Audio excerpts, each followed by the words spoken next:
Hello, hello, hello. Good morning, good afternoon, good evening, wherever you may be watching or listening to us from. This is another episode of the Niger FC podcast where we bring you our raw, unfiltered opinions on all the hottest topics in Nigerian football. As always, my name is AyoT and I have with me my reliable co-host. Yes, thank you very much, guys, for joining. This episode is an exciting episode. We are, of course, in Olympics mood. The Super Falcons are already in France, getting ready for their tournament, which we're hoping is going to be an exciting one. And we just want to take this episode, to preview our Group C, where we are matched up against some hot teams in world of women's football. I'm talking about Brazil, Spain, and Japan. Of course, the Super Falcons kick off their tournament on Thursday, July 25th against Brazil. So we want to look at these countries, want to look at their teams, want to identify key players, key points, how we think they might set up. And at the end of the episode, we're going to predict how we think this group is going to end up. Of course, the top two teams of the group will qualify automatically to the knockout rounds. And then there's a possibility that, a third place team can also make it. Since there are only three groups and two of the third place teams will be making it into the knockouts as well. Smith Layi, before we get into it, Olympics were only a few days away. How excited are you for this tournament? I can, thank you for actually having me again. Very excited to assure to be here, and also that Olympics is just 3 days away because, the last time we played against England, that's second round game in the last World Cup. I can't wait to see the Falcons at the global stage again. So now that it's just 3 days away, I'm very, very happy about it. Amazing. And I mean, let's talk about Group C. So obviously, when the draws were made, this group was very quickly coined as the group of death. Just like we were supposedly in the group of death at the World Cup in 2023. Before we get into each of the teams specifically, how confident are you in Randy Waldrum's team to be able to scale a challenge like this? Some people have said that Waldrum is good at defending, but his team is not so good at the attacking part of the game. Do you agree with that kind of comment, or do you think that the Falcons are a balanced team? For me, I think that his team is set up to play, against oppositions like this. That opposition that think that they can go after Nigeria. I won't lie to you. If it's like a team that forms low block against the Falcons, it'll be very hard for them to break them down in some cases too. But for a team that comes to attack them, I think that the Falcons will actually what great opportunity. For those that think that Randy Wardrum actually does not is very good at defending. For me, he's a balanced coach, and I saw the game play against England last time around. I realized that they came for us. We went, we actually we went after them, and that was one of the best game I've ever seen a Nigerian national team play. So, And in my opinion, yeah, no, finish your thoughts. Sorry. in my own opinion, I think that he's a fantastic manager. He's full balanced, and those that think that he's too conservative, I think that it's because of the players. He's got in that team. So because we don't have that the luxury of these flying wingers anymore. But so if you are very conservative, at least if you are not considering, you will score. And I think I would largely agree with you. I always tell people, unfortunately, sometimes we have these huge expectations and we forget that players and coaches have to be realistic, regardless of Mm-hmm. whatever people think. When you're playing against certain kind of opposition, you want to have to adapt to every situation, because as good as our players are, the reality of it is that we are not the most technically gifted side, in Mm-hmm. terms of players keeping possession, just passing the ball, tip it up around the field, things like that. Mm-hmm. So you have to adapt to the players that you have. And at the end of the day, you have to find a winning formula. What is the most important thing in all these tournaments at this high level of football is winning. That's the truth. Style of Yeah. play is nice, is an added bonus, things Mm-hmm. like that. But at the end of the day, the most important thing is winning. And he showed us at the World Cup that he can find a way to win. He can find a way to progress. And even the England game that you referenced, in that game, people were thinking that he would just come and sit back the entire time. But he showed us that he can also be, he can switch things up and he can pose a surprise to teams, and they might not always know how we are going to set up. So for me, Yes. I would say the team is quite balanced, and I'm really looking forward to seeing how they can perform in this Group C, against these top sides. Now let's look at our opponents in this group. the first match, the first team I'm going to look at is Brazil. Brazil have been to the Olympics 7 times, in Mm-hmm. women's football. They are 2 times silver medalists in 2004 and 2008. Both times they lost to the United States of America. In their last 5 matches, they've won, I believe they've won three and then they've lost 2 games. They lost one penalty shootout against Canada, so they drew the game 1-1. And then they lost 1-0 against USA in March of this year. But Mm-hmm. important to note is that they've also in that time drawn 1-1 against Japan, who's also in our group. So they show that they can also compete against the Japanese. And then their 2 other wins were 4-0 and 4-0 against Jamaica. Jamaica is not the strongest team in the world. But Brazil are coming into this with a bit of form. And of course, they have some quality players in their side. I think the standout player in the Brazilian side, or maybe the name that everybody knows, is Mata. Mata is one of the goats of women's football, if not the goat, depending on who you ask. And even though some people might look at her and say, oh, she's now old, she's no longer the player that she was a few years ago. She's one of those people that if you have on your team, she still has the potential to create a big moment. Mm-hmm. It's the way I talk about Oshuala sometimes when Nigerians say, oh, Oshuala should not play. And I always say, see, when you have a player like Oshuala on the field, even though she might not be in her best form or she might not be playing well, defenders will still fear her. She Yeah. still commands respect because of what she has done. And I think that's exactly what Mata does. She might not start every game, she might not play every game, but when she's on the field, she still commands a lot of respect. They also have a striker like Gabriela Nunes. Gabriela Nunes, last season, she scored 16 goals. She made 4 assists for her side. So she's quite a quality player. She plays for Levante in the Spanish La Liga Femenil. And she's somebody that can pose a threat. They have a good goal scoring defender called Thais Ferreira. She also had a good season for her club. And I think they have a couple other players here and there. And Vitoria is an Atletico Madrid midfielder, teammate of Rashad Ajibade. So I've watched her quite closely over the past few years. She Mm-hmm. too is a good player. And then I think another player in attack that can pose a threat to us is Ludmila da Silva. Ludmila just left Atletico de Madrid. It's very interesting because before Ajibade arrived at Atletico, Ludmila was the star. She was Mm-hmm. the one that Atletico fans used to look at to get the goals, to get the assists. Unfortunately, I think last season or the season before that, she suffered an ACL injury, so she Yeah. was out of action for some time. And she's now just finding her feet and coming back to form. So these are just some of the players that Brazil has that can potentially pose a threat. Smith Layi, before I just talk a little bit more about them, I'll throw it over to you. Are there any other players that maybe you look at on the Brazilian team and you think we need to pay attention to, or even if it's somebody that I already mentioned, that you want to elaborate on a little bit? Yeah, I think I'll just talk about Gabby, Gabby Nunes. She be for Levante, like you say, is she's someone that can actually what pose a threat. And I don't want us to forget Adriana, that plays for actually what for Orlando Pride. One of the players who, though, might think that maybe Gabby Nunes is actually what probably ahead of her, but Adriana is someone that is a different type of striker. Compared to Gabby Nunes, can just come and change things too. And they have this Orlando Pride contingent. They have Mata too. Orlando Yeah. Pride, and they also have what Rafaela Sosa. I think I've mentioned that before too. In actually what Orlando Pride. So in my own, I think that you know for me, I still don't think. I realize that I think Debinha is not going, to the Olympics. So I don't know, maybe she actually what got injured or I don't know what really happened. But I don't think she actually was part of the Olympic team. Debinha, I'm not really sure she's going to be part of the Olympic team. Very good winger, very pacey down the left hand side. Always wants to. So I think Michelle Alozie should be resting more because maybe probably I don't think she's part of the Olympic team. So in my own case, I just think that Gabinets probably. I don't think Mata will come and play 90 minutes.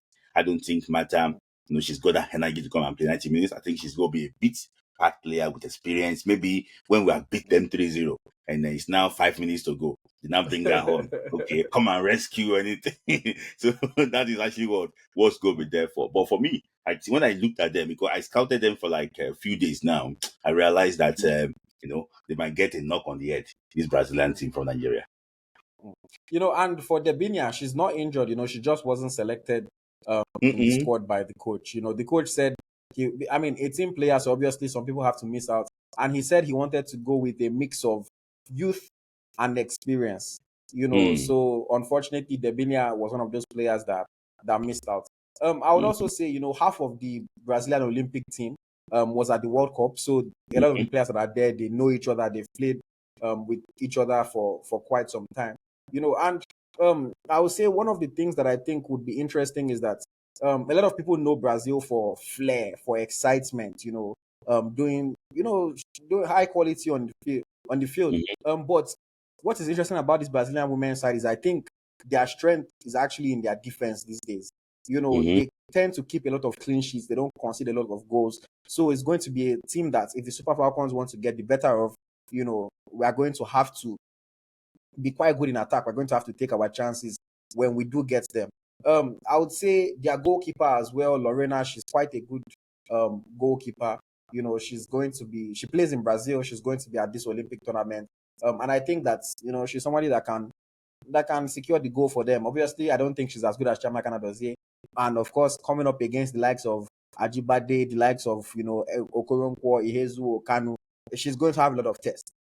But since their World Cup in 2023, they've been doing quite well. Their defense has been quite good, and I think the Brazilian team is definitely a team that we have to pay attention to. Like other teams in our group, frankly, there's nobody that we can just push to the wayside and say we will beat. But if we have a chance of winning one game, at least in this group, I think this Brazil team is the team that the Super Falcons will probably have the best chance of beating. And it's the opening game of the tournament for us. So I really hope that, we're able to take full advantage of that. Smith Layi, any final thoughts from you on the Brazilian side before we move Just on? to we when they crashed out in the last World Cup, it was at the expense of like they crashed out when they drew 0-0 against Jamaica. And remember that game that Jamaica was actually all over them too. They played and played, they couldn't break Jamaica down. So it ended 0-0 and Jamaica progressed to play against Colombia in the second round. So now they want to teach Jamaica a lesson. They went to go and pick them up. So so they went to go and beat them twice, and they beat them 4-0 twice.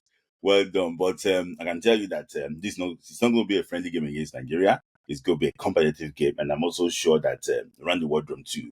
Also, he also knows how to actually arrange these players very well. So, and it's going to be interesting game. Mm. And just very quickly before we move on, just to mention the head-to-head between the Super Falcons and the Seleção of Brazil, we faced them in the 1996 Women's World Cup in USA. And it was a very, very, very interesting game. If you are a follower of women's football, you would have heard about this game. It was a 4-3 victory for Brazil, unfortunately, but it was a very interesting game. They No, beat us in 1999. Oh, sorry, 1999, not 96. Yeah, Yeah. sorry. Yeah. Very interesting 4-3 game. They beat us with a 104th minute goal, Mm-hmm. unfortunately. And then we also played them at the Olympic Games last time we were there in Mm-hmm. 2008, where they beat us 3-1. Mm-hmm. Christian scored a hat trick in that game, and Perpetua Ankocha scored a penalty for the Super Falcons. So they Mm-hmm. have the better of us in head to head. But of course, that was 2008, long time ago. Mm-hmm. Anything can happen when we meet them in Yes. France in 2024. Um, okay, let us move on to our next opponents in the group. This one it's not going to be easy at all. We're talking about Spain, the reigning world champions. The reigning world champions. I mean, the Spanish team ranked number one in the world, won the World Cup in 2023, beating England, who beat Nigeria in the knockout round of the tournament. But interestingly, this will be the first time that Spain will actually play at the Olympic Games. Um, as far as their form is concerned, in their last 5 games, they've been in fantastic form, winning all 5 of their matches. This Spanish team is obviously a team. Rather, sorry, they lost recently. Sorry, let me correct that. They lost recently against Czech Republic in the Euro qualifiers just before this tournament, actually a few days ago. But before that, they've been in incredible form. But they've won 4 of their last 5. That defeat against Czech Republic, I think, will just give a little bit of hope to Nigerians that if they can fumble against a team like Czech Republic, even though they were one player down, they were already losing the game before the red card. But if they can fumble against a team like Czech Republic, then maybe Nigeria can also get the better of them. Of course, the Spanish team is stacked. In terms of key players, it's hard to even mention all the key players because almost everybody in their team is a superstar in women's football. But of course, they have Alexia Putellas, two-time Ballon d'Or winner, fantastic player. She has played with Oshuala at Barcelona. She still plays the Oshuala left. They have Aitana Bonmati, who is currently being heralded as the top women's footballer in the world right now. Aitana, she won the Ballon d'Or as well. And then they have Salma Paralelo. Forgive me if I pronounce her name in case she watches this or somebody from Spain watches this. But another fantastic player, fantastic striker for Barcelona. She was the second top scorer in the league last season. Spain are definitely going to be favorites to win this group. Probably favorites to win the entire tournament, given the fact that they have a star-studded team, and they're the reigning World Cup, defending world champions. But I think the Super Falcons, again, Randy Waldrum has shown that he can, adapt and he can mix up the situation to play against different teams. So I think it's going to be interesting to see how they set up against this Spanish team. But Smith Layi, what do you think? Is there anything that you think we can take advantage of? Is there any weakness that you see in this Spanish side heading to the Olympics? So for me, I looked at, I watched their. So just to tell you, like against Czechia, against Czech, they call it Czechia now, not Czech Republic. So Mm, against them now, I think they were preparing for the Olympics. So I think mm, just like the French team against Ireland, they tried to step down slightly because of the Olympic Games. A lot of injuries. If mm, you have qualified already, they made sure that they just stepped down slightly. I think that was yeah. what happened. If not, I think Czech Republic have got some hammer, small hammer if it's a crucial game. But, you know, I think I watched their game again against Japan in the last World Cup, and I realized that they struggle with crosses. Mm, They struggle with crosses.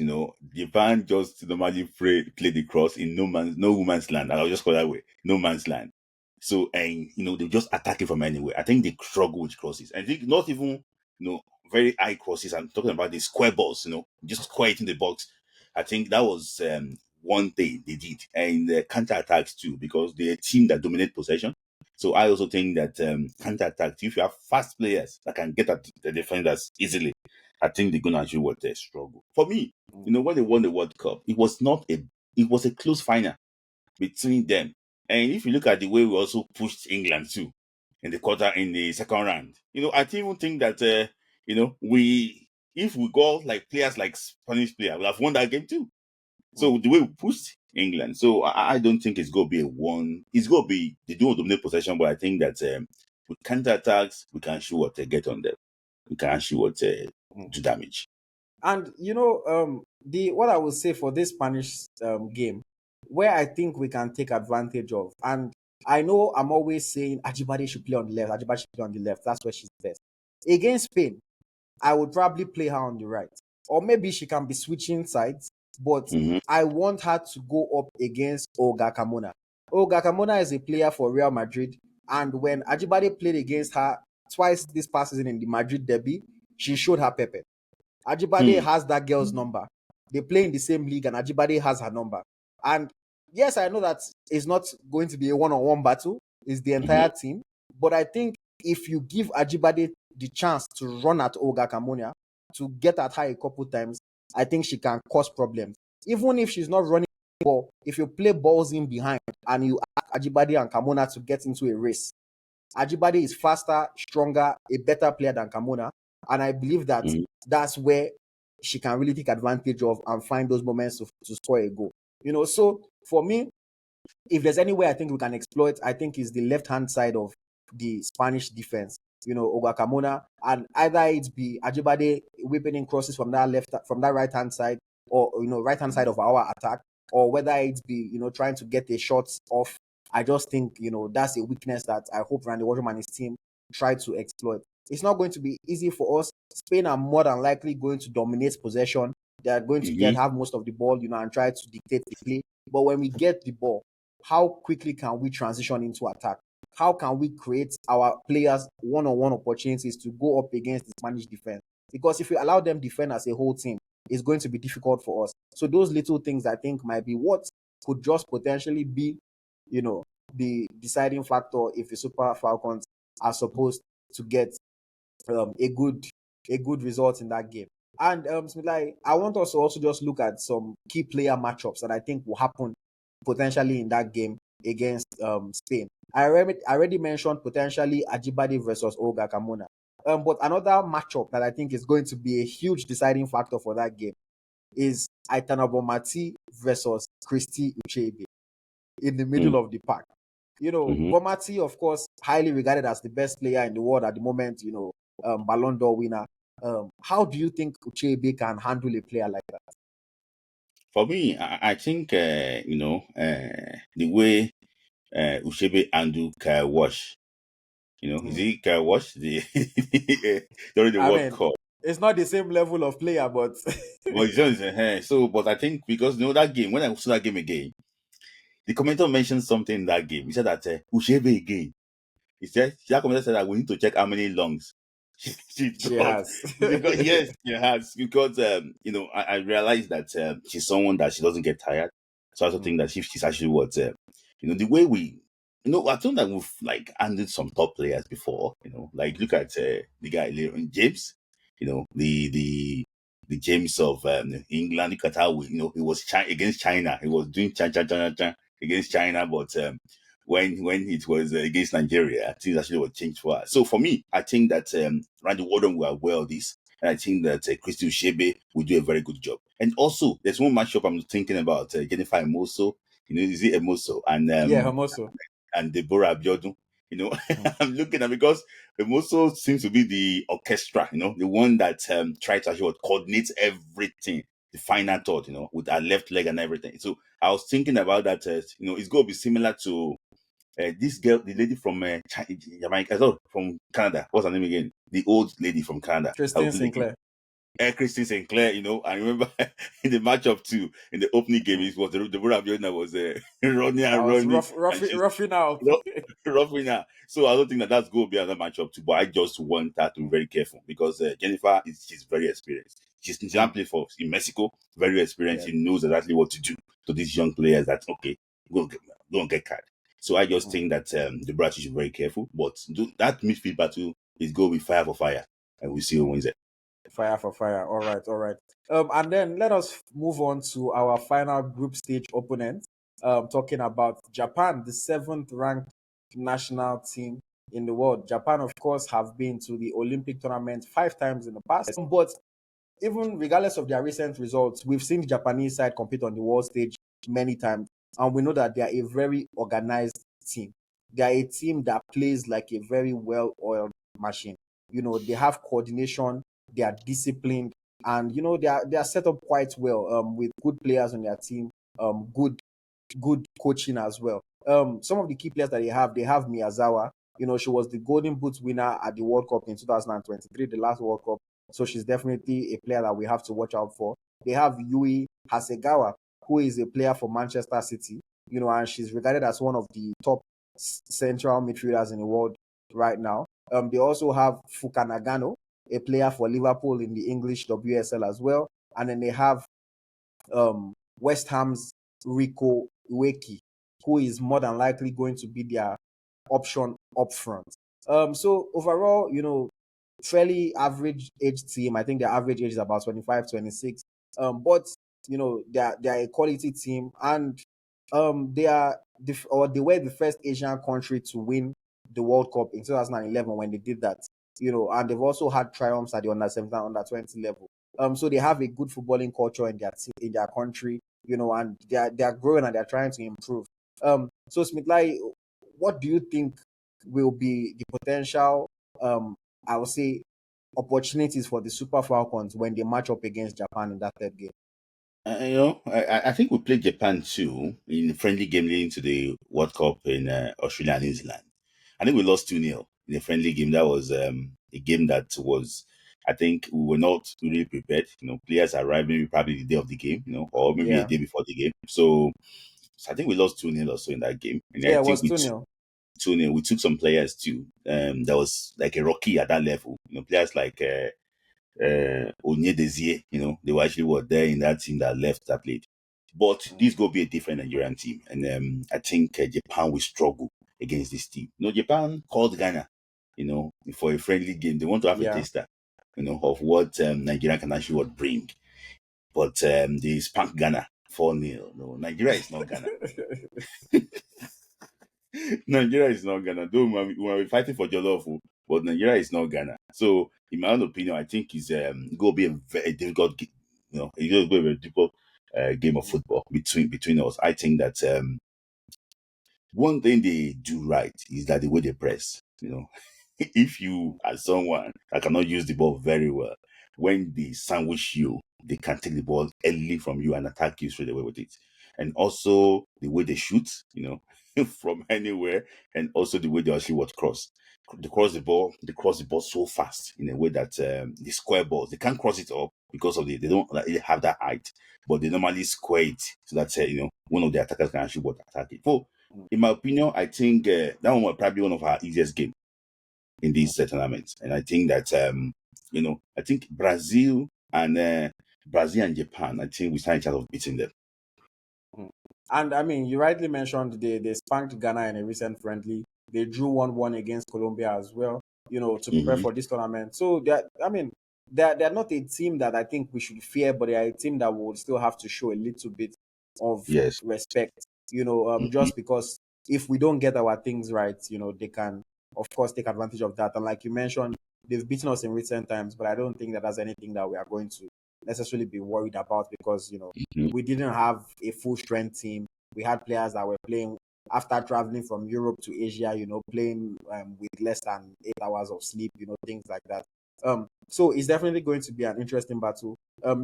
In the head to head, we beat them at the 2004 Olympic Games. They beat us in a friendly in 2013, and then they beat us also in a friendly leading up to the 2023 Women's World Cup.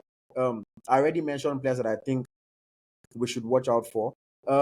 And yeah, I think it's going to be a game whereby, if we are able to play physically, intimidate the Japanese defense a little bit, shake them up, play with our pace, that might be a game for a player like Macklins, honestly. Even though a lot of people don't think that she's supposed to be in the team or whatever the case may be, that might be a game.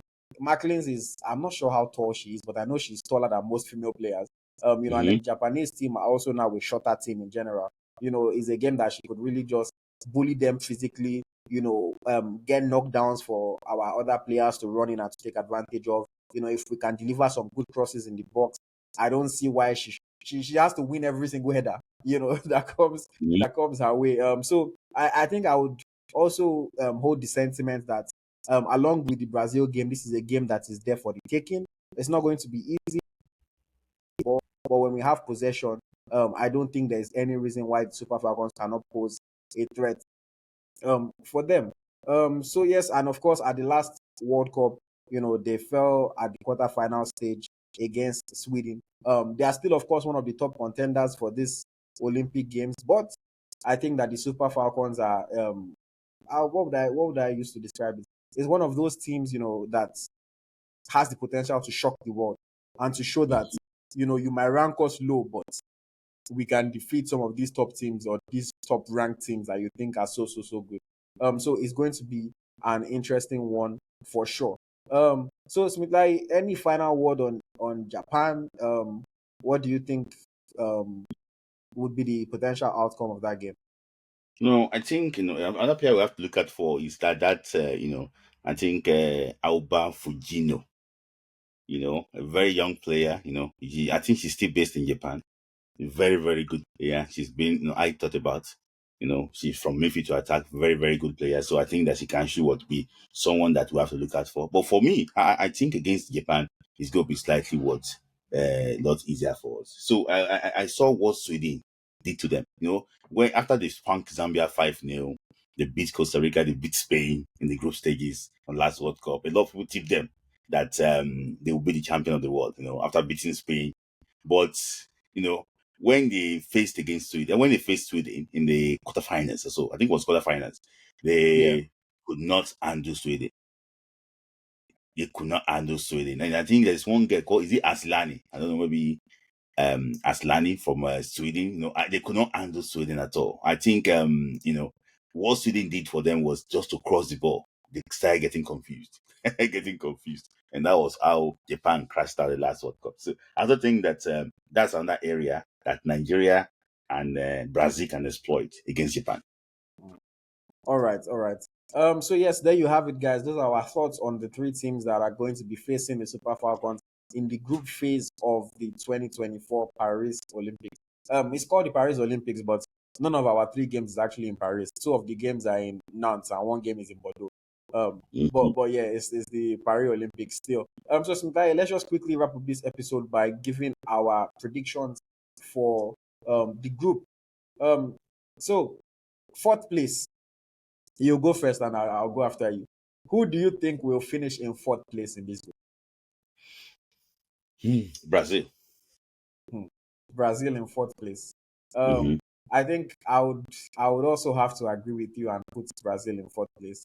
Like we've said, I think that that's the team that Nigeria has the best chance of defeating. I think Hmm. that other teams would also be looking at Brazil and also Nigeria as a team that they Hmm. have the best chance of defeating.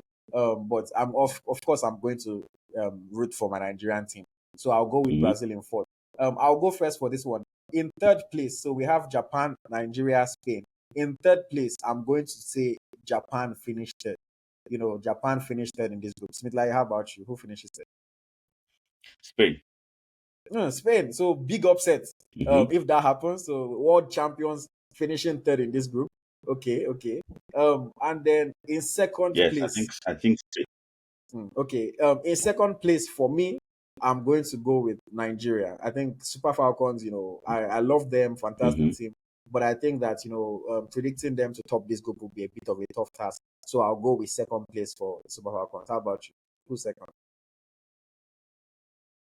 I have to go with. I have to agree with you with Nigeria. I think I was trying to pick them at first, but I don't see Falcons winning two games in this group. I think it's going to be win and two draws. A win and two So I draws. think Nigeria will finish a win and Okay. two draws. Yes. Okay. And then of course for me that means that I'm saying that Spain will finish top of the group. I'm going to just, if I were a betting man, I have to put my money behind the world champions. They're a quality team. They have so many good players. And even if Mm-hmm. the Super Falcons are able to get a quality result against Spain, I think that they are going to beat Brazil. I think that they are going to beat Japan. And six Yeah. points could just be enough for them to win the group. Yeah. Or even if they draw against Nigeria, that would be 7 points, even better. So for me, Spain first, Nigeria second, Japan third, and Third, Brazil fourth. So Smilai, for you, you're going with Japan as the group Japan winners. first because I think Japan will beat Spain. Oh, okay. You think they will do what they did at the World Cup Yeah, yeah, and we'll beat go Spain again? beat Spain Hmm, again. It's a interesting. clash of styles. They will do Hmm. it again. Okay, okay. For anybody that's watching or listening, please let us know your own group prediction in the comments. Let us know if you agree with me or you agree with Smith Lai. And of course, if there's any other interesting battles that you think we did not mention when we're talking about the teams, Mm-hmm. let us know in the comments. We always love engaging with you guys. So there you have it. Group C preview of the 2024 Paris Olympics, the women's football tournament. I hope that you guys enjoy the games once they start. Of course, like I said, the first game for the Super Falcons is on Thursday, July 25th against Brazil in Bordeaux. If you happen to be in France, you can try to get a ticket, go and support the girls. I'm sure that there will be a lot of fans of these foreign nations in the stadium. So let us also have a Nigerian presence in the stadium. I know that there are a lot of Nigerians in France. So you people Mm-hmm. should please make your way out, and support the girls, and hopefully they can make us proud at that tournament. Smith, like, final word from you. So for me, I also wish the guests, the very best of luck. I think that the time they spend in Spain and everything, what they've gained in the last World Cup, it's now time to put the experience now and show the world that we actually what Nigeria has what come to stay. So I also wish them the very best of luck. Yes, best of luck to the Super Falcons. And to our audience, thank you for sticking with us for another episode all the way to the end. Please make sure you like the video, or if you are listening, make sure you like the podcast. Also engage with us in the comments. We love to hear from you. And if you are watching on YouTube, make sure you subscribe to the channel, and turn on the notifications so that you know when the next video drops. We are of course going to be previewing each game before the match. We're going to be doing a preview of each game, and then also we'll be doing post-match reactions of each game. So content is going to be plenty throughout this tournament, and hopefully the Super Falcons can go all the way to the final so that we have a lot of episodes about this tournament. But yes, until next time, my name is AyoT. My co-host is, Smith Layi. yes, Thanks this for is joining. Niger FC podcast. Bye bye, guys. Thank you very much for watching or listening to that episode of the Niger FC podcast. If you enjoyed it, please do not forget to hit the like button. It helps the platform know that we are producing good content and to recommend and suggest it to more people. If you are new to the channel, please make sure you hit the subscribe button and make sure you turn on our notifications so that you never miss a video drop. And if you want to enjoy more content before the next video, make sure you just click the button here to watch an exclusive interview with Fortune Bassi, a player for Ferencvaros in Hungary. An exciting interview, and I'm sure you will enjoy it. Another episode of the Niger FC podcast will come very soon. Thank you guys. Bye bye.